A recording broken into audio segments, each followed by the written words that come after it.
Today is Sunday, May 18th, 2025, and this is your farm garden tour. Yesterday we busted our asses out here in the garden, putting down more tarps, pounding in fence posts, putting up cattle panels in preparation of putting 120 tomato plants in the dirt, erecting the fences for our peas and beans to climb. And it's a sad day. It's a sad day because last night the mercury dropped. There was a frost warning, and it hit, at least what we know from the thermometer here at the farm, it hit 32 degrees. Now, the stuff in the dirt, like the potatoes and the beans and the corn, should be okay. However, we had all of our, not quite all, but almost all of our seed starts up here, and we had them covered. And I think we're looking at a total loss. I'm just still a little sick to my stomach over all of this. I'm not sure where this leaves us. Our tomatoes, we started back in the beginning of March with the idea that they would be the big tomatoes that you see at the greenhouses when we put them in the ground. We had some that were well over 12 inches tall, 18 inches tall. Good looking tomatoes. They'd been hardened off. And this morning, to come out and look in the bed of the truck, which, you know, the tonneau cover was down, everything was covered. We were expecting it to hit 33. And clearly, it got colder than 33 because all of our tomatoes froze. We don't know what we're going to do. It is far too late in the season to start brand new. But these guys look like they're a total loss. It's heartbreaking. After putting all the time and energy and money into starting these, and these at the greenhouse, obviously when they were not frozen, could have been $10, $15, $20 tomato plants, and they're all just dead. All of my basil, my beautiful, beautiful basil, dead. There are a few things in here that appear to have survived. We'll have to pick through that, find out what that is. We did have a wagon of brassicas, cabbage, broccoli, we don't have any cauliflower, Brussels sprouts. These guys were in the garage. They survived. But every single one of my tomatoes is dead. And it's not about losing a $10, $15, $20 tomato plant that we started from seed and watered and cared for since March. It's about the 60 tomatoes each one of those plants would have produced. So, what are we gonna do? I don't know. Stay tuned.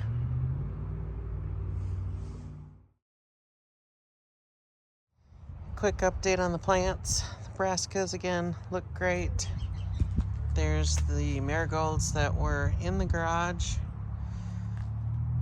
This is a tray that was in the back of the truck. Those are also marigolds that don't look so great. Those look like they might survive. Then we come over here to the tomatoes. I saw online and got some tips from my sister and put some warm water in the trays to try and help warm them up this morning. Jury's still out. I haven't lost all hope, but it doesn't look great. So we'll see if anything perks up in the next week. And we'll have to decide then what we're going to do. Welcome back to the farm garden tour. You've probably already seen our plants. And so now we're going to show you what else has happened in the garden this weekend. Well, catch you up to speed on everything that's happened in the garden. So here we've got 6 rows, 5. Well, that one on the end. 1, 2, 3, 4, 5. I can't count. Okay, Troy can count. This is not a marker for potatoes. That's why Troy's with me. So we've got 5 rows of potatoes. Our plan is to put some pinto beans and some kidney beans in between those rows. But since we're going to be doing the majority of our planting next weekend and going forward, we're just going to wait to put those beans in the ground until then. I'm going to invite Troy to come in front of me here to talk a little bit about the corn he planted. So, 5 rows of bodacious? 5 rows of bodacious. And bodacious is a sweet corn. Yes. So it was one of your dad's favorites. There was an old farmer that used to sell up off of, 61 and 10? In like the Maplewood, North St. Paul area. So it's 61 and 36 or something like that. 61 and 36. But his name was Phil, so your dad always called him Bodacious Phil, and he loved bodacious. Janice had some of the seeds, so we went ahead and put it in the dirt to see what she does. Yeah. And then we have Glass Gem. Glass Gem is a popcorn. Well, it's really, most people use it as a decorative corn. It's kind of blues and greens in the kernel, but it's also a popcorn, which also means that you can use it for grinding. So you could use it for corn flour, and if you time it right, you can pick it and eat it as a sweet corn. So our first variety, bodacious, and I'm not going to remember off the top of my head, it has the shortest time to pollination.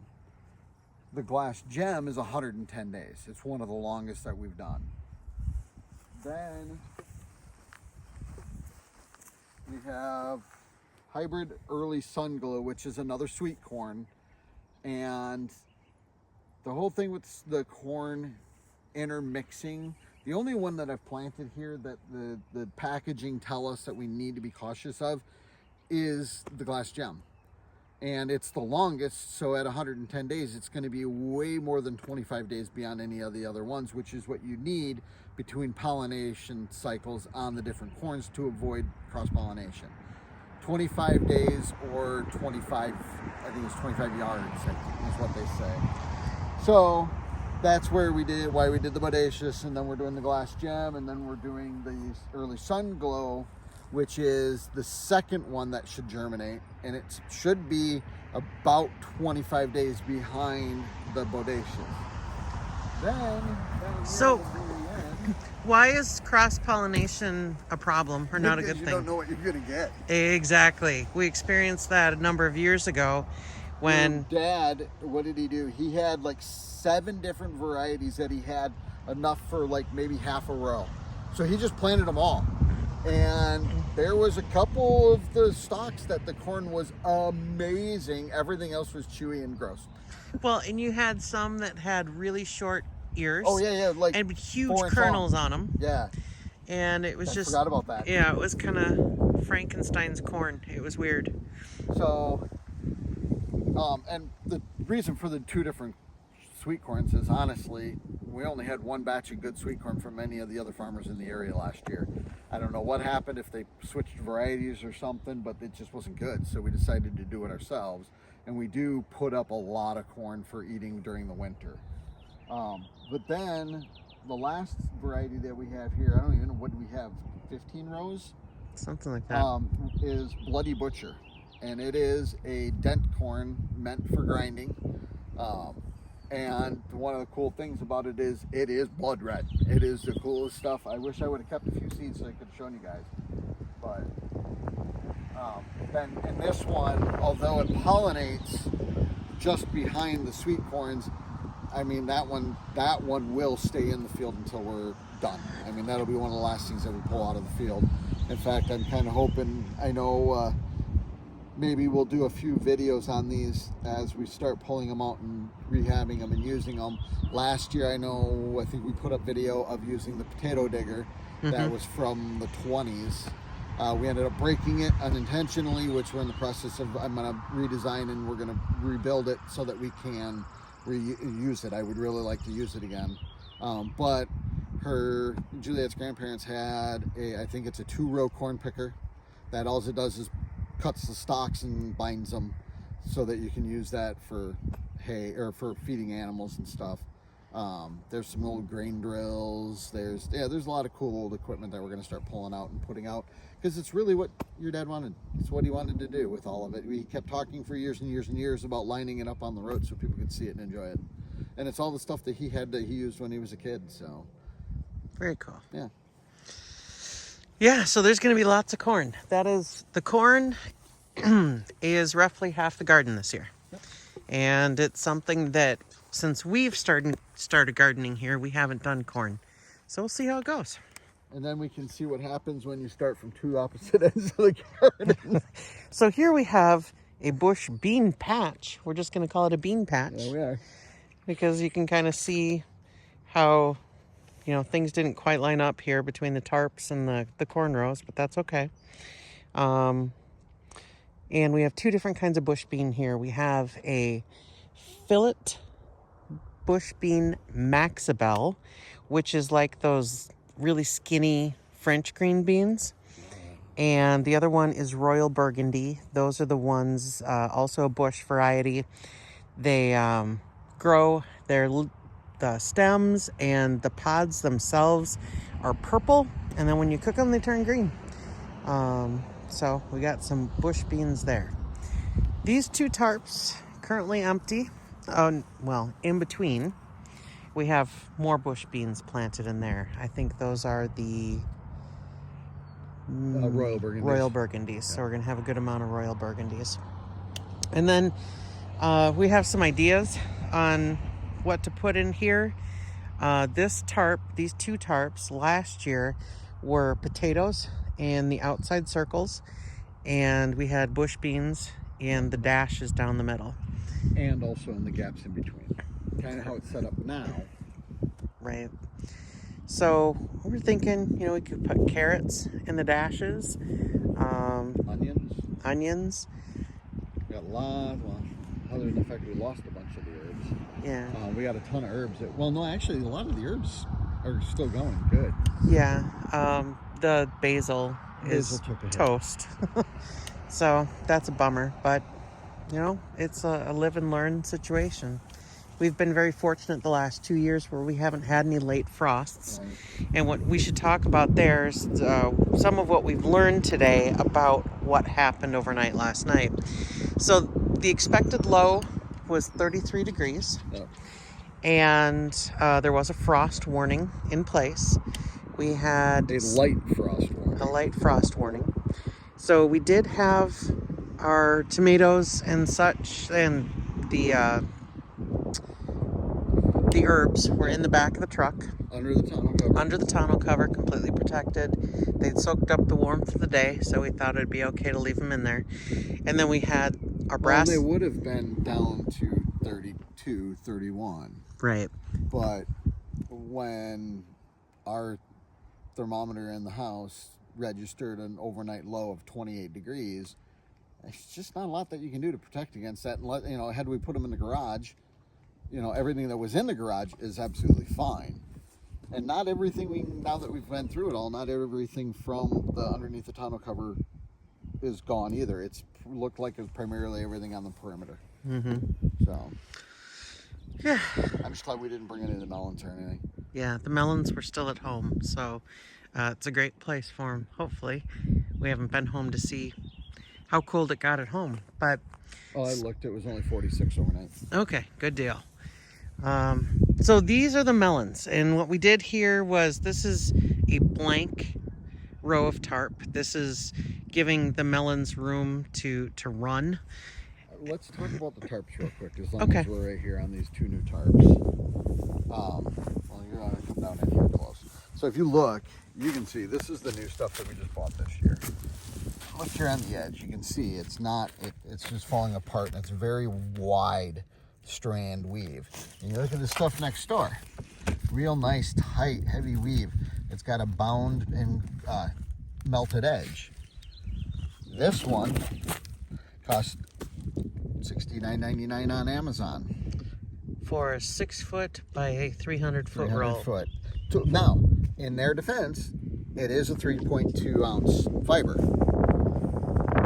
However, this stuff at your local garden supply store is about $500 a roll for the same 6-foot by 300.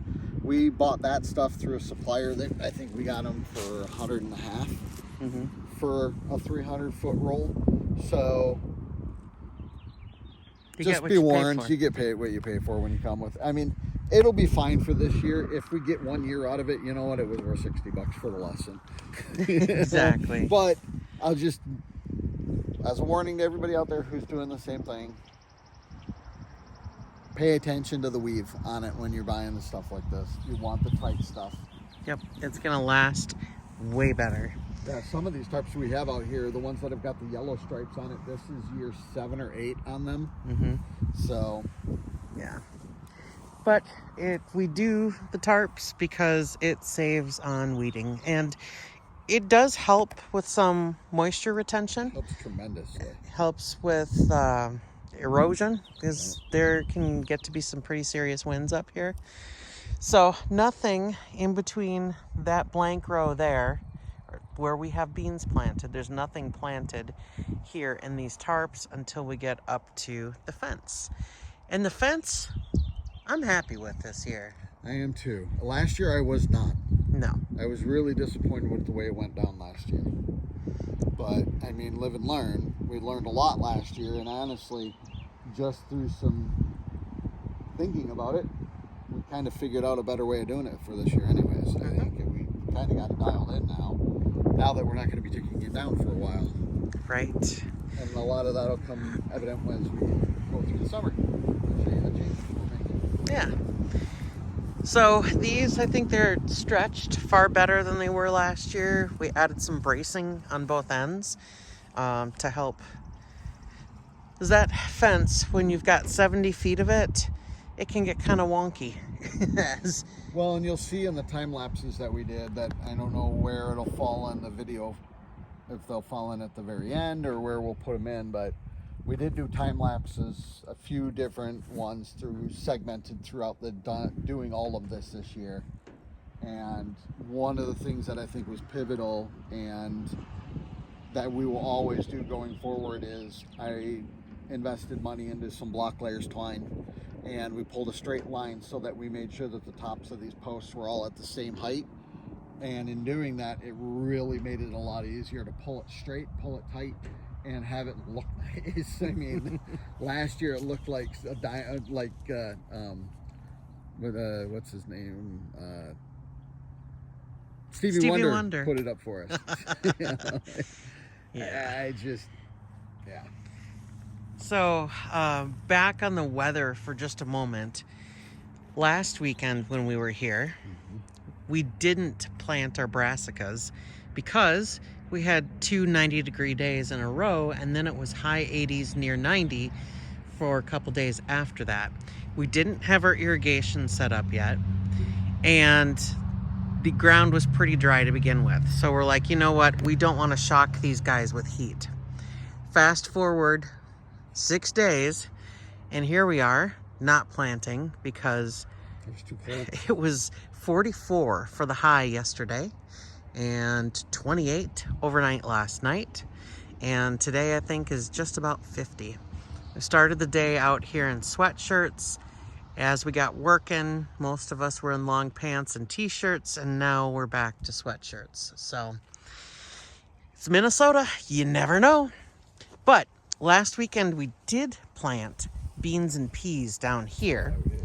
And then we erected the fencing this weekend because nothing has popped through the ground yet. It doesn't need the fence, so it was just easier to use the mechanical planter that we have without the fence in the way and put the fence in later. So Joel was super helpful with the fencing.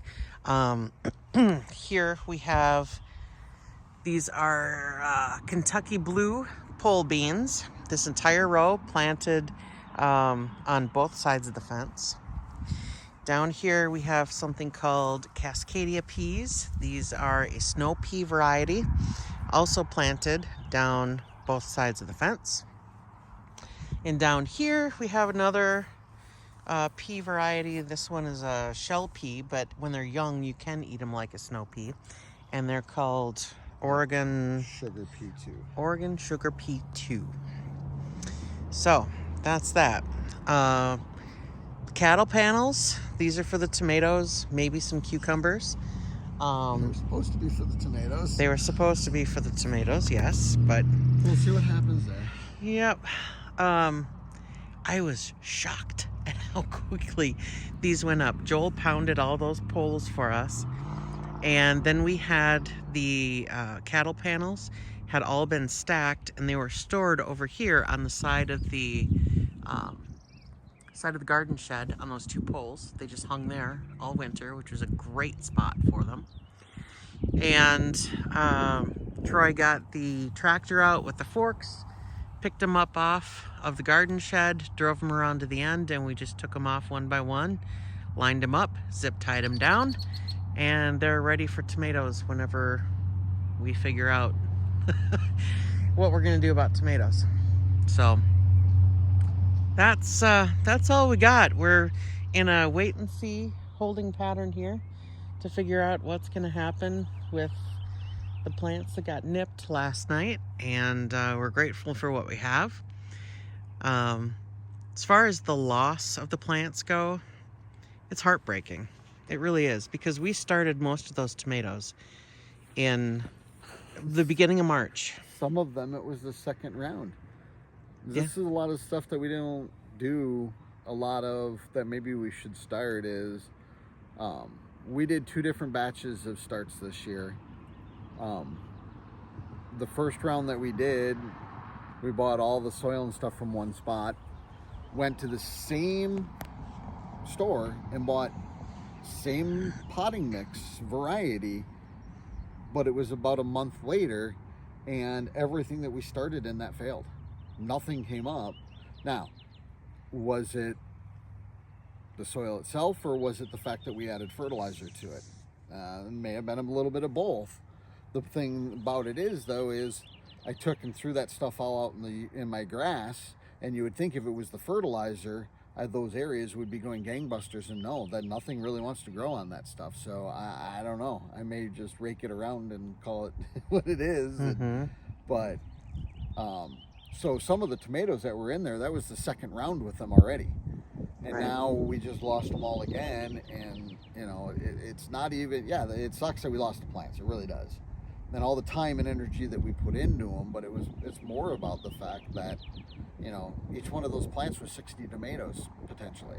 Right. And when we're relying more and more on doing all of our own canning because of health needs and because of not trusting what they're putting in the food that's in our grocery stores anymore, you know, to make 1 jar of pasta sauce, it's a lot of tomatoes. I can't tell you how many it is. I mean, but it's a lot. It's amazing to me how much water we can end up cooking out of those tomatoes. But you know, I just think back to early in our life when our children were very, very young, and actually we only had one that had this happened to us then, it would have devastated us. This would have ended us. I mean, we would have, I don't know what we would have done. Mm-hmm. You know, but luckily we're in a position that this sucks. It's a bump in the road for us, though. It's not catastrophic. But right. But if you do think back on all the times that we hauled gallons and gallons and gallons of water from the kitchen to the front room to water those little seedlings, the grow lights that we bought and had on all night long to get them going and to keep them going, it's a total bummer. And we had plants in there that were a solid 18 inches tall. Oh, yeah. They were great looking tomatoes. So, lesson learned. Like we're gonna have to find deeper shovels to be able to dig the holes deep enough right. for them. I And mean, we talked about, you know, burying them quite a bit under the ground to make up for the fact that they were as tall as they were. Now, that being said, it's very possible if those stems are still viable that we may come back next week and there may be new growth on them. So, fingers crossed. Yeah. Yeah. We'll let you know what we find. Roll with the punches. You got it. All right, y'all. Thanks for watching. Thanks for listening. And until next time, take care.